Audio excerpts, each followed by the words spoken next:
Nous avons mis les pieds dans le château le plus parfait du royaume. En fait, faites-en le monde. Combien cela a-t-il coûté? Quel niveau de personnel qualifié et de main-d'œuvre a rendu cela possible? C'était effrayant rien que d'y penser. C'est encore plus incroyable de près, s'émerveille Dia. Ouais, j'ai accepté. Je n'ai jamais rien vu de pareil et je doute que je le reverrai. Ce château avait un beau sens de l'esthétique. Généralement, lors de la construction d'un château, vous vous concentrez d'abord sur la fonctionnalité, puis vous ajoutez ensuite la beauté et l'élégance. Cependant, même si la maison Romalung s'était concentrée sur la performance, on pouvait également dire qu'elle était obsédée par chaque élément, et que la capacité parfaite de tout cela était radieuse. Ce luxe inaccessible était suffisant pour anéantir complètement les ambitions d'un autre noble. Le visage de Dia s'éclaira de curiosité. Lug, tu as remarqué ça? Ouais, j'ai senti le mana. Je ne peux pas croire qu'ils aient pu construire un outil magique aussi complexe. Lorsque nous avons franchi le portail, j'ai eu l'impression que nous étions observés. Nous avions franchi une barrière capable de détecter les gens, comme celle du château royal. C'était une version plus grossière, et j'aurais pu la tromper si je le voulais. Malgré tout, j'étais stupéfait que des mains humaines aient créé un outil magique doté de fonctionnalités aussi complexes. Pendant que je réfléchissais à cela, nous sommes entrés dans le château et avons été accueillis par un serviteur. C'était un homme d'âge moyen, grand et gracieux. Mon cœur a fait un bond quand je l'ai vu. Je n'avais jamais vu ce visage auparavant, mais je le connaissais. À quoi pense-t-il? Je m'attendais à ce que le domestique nous conduise vers un jardin ou une salle de réception. Cependant, à ma grande surprise, il nous a conduits vers un terrain d'entraînement couvert. Comme on pouvait s'y attendre compte tenu de la taille du château, il était massif. Plus de 200 épéistes croisaient leurs lames à l'intérieur. Qu'en pensez-vous? Ce sont les soldats les plus élitistes de la maison Romalung. Ne sont-ils pas impressionnants? Demanda le domestique. J'étais sidéré. Chaque combattant était un mage et parfaitement entraîné. Les gens dotés de magie étaient censés être rares, mais il y en avait 200 rien que dans cette pièce. La maison Tuatha décomptait 20 mages au total parmi les familles principales et secondaires. Cela incluait les personnes âgées, les femmes et les enfants. Chacun de ces mages était un homme fort et musclé. L'ampleur était incomparable. Comment avait-il accompli cela? La réponse est venue sans réfléchir. Cela ne pouvait être que le résultat des méthodes uniques de la maison Romalung. Ils avaient rassemblé des personnes remarquables des 4 coins du monde pour engendrer des enfants au sang supérieur. Seuls les plus élitistes étaient autorisés à prendre officiellement le nom de Romalung, mais de nombreuses personnes restantes possédaient toujours une génétique remarquable, même si elles ne pouvaient pas s'appeler Romalungs. Ce sont des épées de haute qualité, ai-je remarqué. Vous avez un bon œil. Nous les appelons des épées d'acier ici à Romalung, répondit le serviteur. La technologie de fabrication du fer était pauvre dans ce monde et la plupart des épées étaient coulées avec du fer impur. Mais ces armes se situaient à un autre niveau. La maison Romalung avait mélangé du fer avec du carbone pour créer un acier beaucoup plus résistant. Leurs armements avaient 2 longueurs d'avance sur le reste du monde. Ils n'auraient pas non plus pu transformer l'acier en lame par simple moulage. Cela n'a été possible que grâce aux talents qu'ils avaient rassemblés dans le monde entier. Ils avaient 200 mages utilisant des armes qui dépassaient de loin celles de toute autre puissance. Personne ne pouvait contester sa force. Il y a encore une chose que je voudrais vous montrer, Holy Knight. Ce groupe là-bas est composé de non-mages, a déclaré le serviteur. Ce sont des fusarbalètes, observai-je. Je suis impressionné par vos connaissances. Les personnes en question étaient en plein entraînement de tir, et regarder était suffisant pour me faire froid dans le dos. Les fusarbalètes étaient d'une taille plus grande que les fusarbalètes standards. Ils étaient à double couche, ce qui permettait un tir rapide, et ils avaient une pédale. Chacun avait un treuil pour faciliter le retrait de la corde de l'arc. Il s'agissait d'une arme évoluée qui permettait à l'utilisateur de tirer des flèches avec une force bien supérieure à ce qui aurait été physiquement possible autrement. Dans mon ancien monde, cela aurait été appelé un fusarbalète à poulie. L'utilisateur a appuyé sur la pédale puis a utilisé toute la force de son corps pour retirer la flèche, d'après ce que j'ai pu voir. Cela permettait beaucoup plus de puissance que de retirer la flèche avec la seule main. En plus de cela, tous les hommes ici étaient ridiculement forts, au point qu'ils ressemblaient à des bodybuilders. Ils sont devenus rouges alors qu'ils plantaient leurs jambes pour tirer toute leur force. Même en s'appuyant sur le treuil, ils pouvaient à peine encocher la flèche. Quelle est la force de ces cordes d'arc? Ai-je demandé avec incrédulité. Atteindre ce niveau de tension aurait dû être impossible avec la technologie mondiale actuelle. Les 200 personnes se répartirent en 2 files. Leur cible était une armure d'acier à une 50aine de mètres devant eux. Lorsqu'un mage moyen se renforçait avec du mana, la dureté de sa peau dépassait celle du fer. Un mage moyen ne pouvait cependant pas atteindre les défenses de l'acier. Je comprenais maintenant ce qu'il démontrait. Vous êtes sur le point de voir quelque chose d'assez intéressant, remarqua le domestique en riant. Feu. Sur ordre, la première rangée de soldats desserra simultanément ses verrous. Une centaine de projectiles spécialement conçus pour les fusils arbalètes furent lancés vers l'avant, transperçant l'armure d'acier. C'était la preuve que les non-mages possédaient désormais la capacité de tuer des mages, ce que l'on croyait auparavant impossible. C'était certainement intéressant. Cela ressemble au début d'une nouvelle ère, ai-je commenté. À vrai dire, j'ai été choqué. Le plus grand atout d'un mage était sa défense anormale. Une flèche, une épée ou une pierre lancée ne ferait pas beaucoup de dégâts lorsqu'un mage était enveloppé de mana. C'était pour cela que les mages étaient des forces sans égales sur le champ de bataille et que les autres ne pouvaient les vaincre qu'avec la magie. Ils étaient les principaux acteurs de la bataille et pouvaient tuer autant qu'ils le voulaient sans risquer leur propre vie.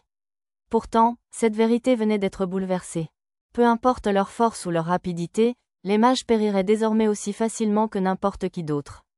Ce développement réduirait les personnes dotées de magie du statut de guerriers invincibles à des fragments dotés d'un avantage stratégique unique comme les autres. Une volée de 100 soldats serait très difficile à éviter. Peut-être assistais-je à la fin de l'ère des mages. Bien sûr, tout cela n'était possible que si le mage en question était moyen. Les meilleurs sorciers étaient encore capables de gérer de telles attaques. Cependant, la majorité des personnes possédant la magie perdraient leur valeur et leur influence. J'avais toujours su que cela arriverait, mais je m'attendais à ce que cela se produise lorsque les armes à feu et la poudre à canon apparaîtront. La maison Romalung atteignant ce niveau de puissance était sans précédent. J'ai pris une profonde inspiration. J'avais presque fini de jouer avec cette façade. Intentionnellement, j'ai changé mon ton pour celui que j'utiliserais envers un supérieur. Dans quel but m'avez-vous montré cela, duc Romalung? Suggérez-vous que vous partez en guerre et que la maison Tuatha ferait mieux de se joindre à vous? Démontrer une force écrasante pour montrer que s'opposer à vous serait inutile était une tactique établie pour rassembler des alliés. Ah, tu as vu à travers mon déguisement. C'est embarrassant. Quand l'as-tu remarqué? Le duc Romalung répondit. C'était le serviteur. Depuis le début. Je suis un professionnel. Je verrai toujours au-delà des apparences d'amateur. La première dame Nevan a essayé de me tromper, et maintenant vous. C'est amateur pour vous? Je me sentais plutôt confiant à ce sujet. L'homme a mis ses mains sur son visage et lui a arraché la peau. Il portait un masque d'une confection exquise. N'importe qui d'autre que moi aurait été dupe. Tarte et Dia écarquillèrent les yeux sous le choc. Pour répondre à votre question, je vous ai montré ceci parce que j'aimerais que vous épousiez ma fille, et je voulais que vous voyiez que l'ère des nobles touchera bientôt à sa fin. Ce n'est qu'en raison de leur force écrasante que les aristocrates jouissent de privilèges spéciaux. Même le seigneur féodal le plus incompétent peut se tenir au-dessus de ses citoyens s'il leur promet une protection, a expliqué le duc.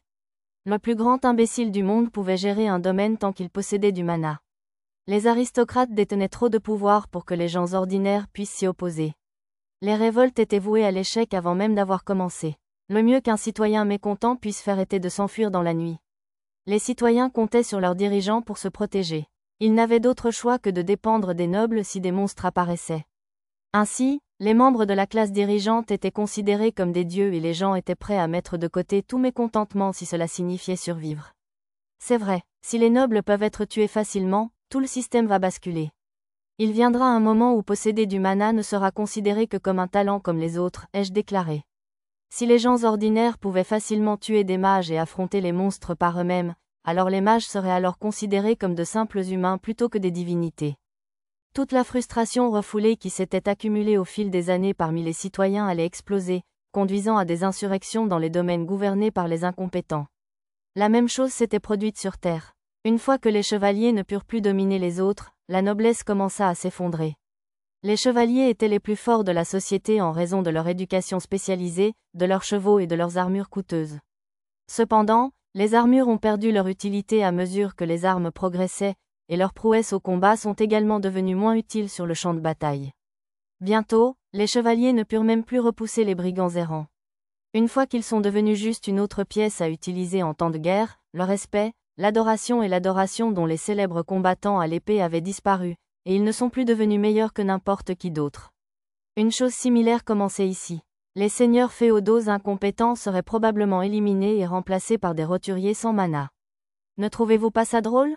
Des gens talentueux qui ont été ignorés simplement parce qu'ils n'ont pas de mana se lèveront les uns après les autres avec une nouvelle ambition.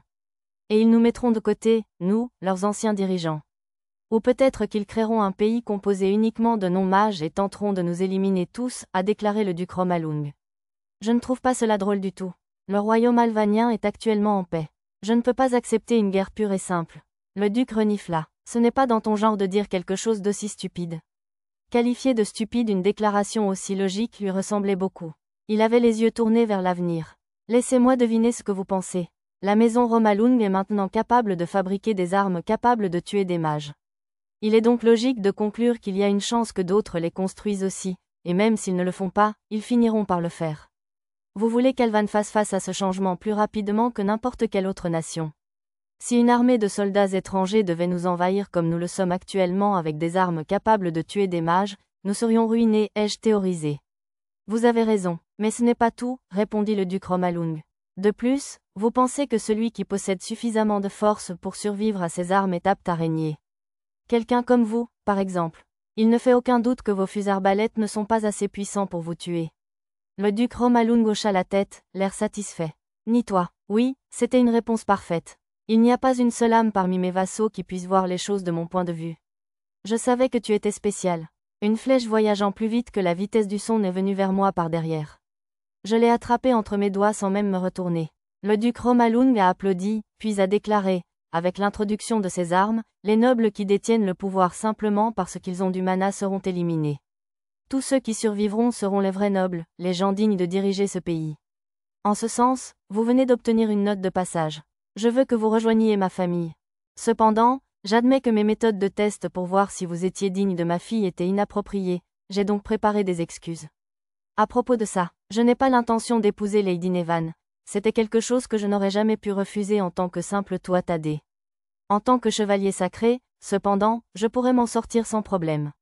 J'en suis conscient. Je pense toujours que tu es le mieux adapté à ma fille, alors s'il te plaît, fais-le. Ne t'inquiète pas, je ne ferai rien qui puisse te contrarier et je n'essaierai aucun truc. Nevan t'attend, alors va vers elle. Un véritable serviteur apparaît alors. Le duc Romalung prétendait me tester, mais d'une certaine manière, c'était peut-être sa version de la sincérité. Il avait espéré me convaincre en partageant ses pensées et ses intentions. Pendant un instant, je me suis demandé à quel point il serait amusant de devenir le chef de la famille Romalung et de diriger ce domaine. Avec un tel pouvoir, je pourrais tout faire. Pourtant j'étais un Tuatha-Dé. Et j'ai adoré Dia et Tarte. Je ne pouvais pas abandonner tout cela. Après un petit détour, j'allais enfin rencontrer Nevan. La connaissant, elle préparait quelque chose. Je ne pouvais pas baisser ma garde.